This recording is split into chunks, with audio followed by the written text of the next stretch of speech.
এই যে লাডি, এই যে লাডি, এই যে লাডি আছে, লাডির এই পাশ দিয়ে আইসেন। ভাই ভাই একদম আমরা দুজনে বাস করে একদম বাস করে যাবেন। এই পাশে একটা রড আছে কিন্তু। আচ্ছা যাই হোক, আল্লাহ ভরসা। আরে আরে দি আল্লাহ ভরসা, আল্লাহ ভরসা।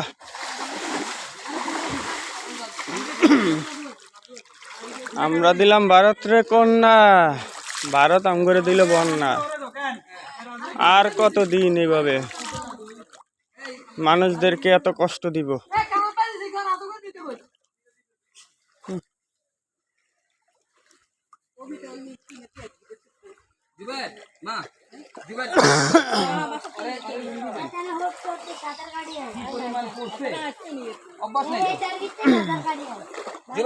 তাহলে তুই ঘরে যাবি যে আই কি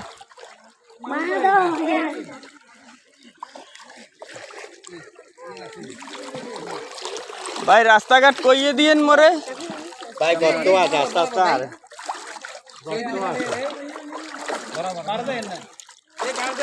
মায়া গো। আচ্ছা আচ্ছা আচ্ছা, আমরা যাইতাছি দেখি। প্রচন্ড খারাপ অবস্থা নোয়াখালী।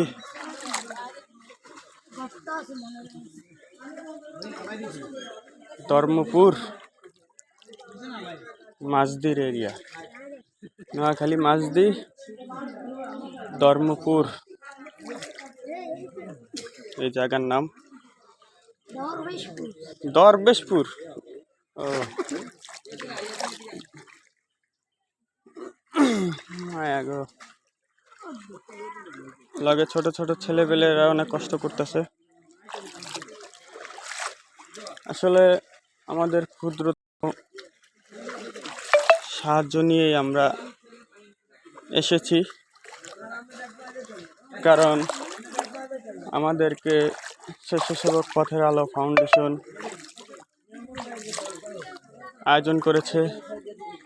উদ্যোগ নেওয়ার পর সকল বড় ভাই, জুবায়ের, মাহফুজ ভাই ও সদস্যরা ও প্রবাস থেকে অনেক ভাইরা সহযোগিতার হাত বাড়িয়ে দিছে।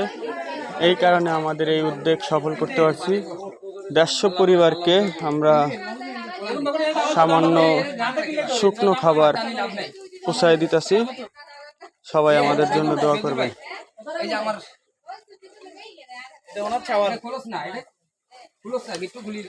মাহফুজ ভাইয়ের ছেলে খুব কষ্ট করতেছে। ওইটা কাইটটা নতুন করে আমার ছেলে যখন দিব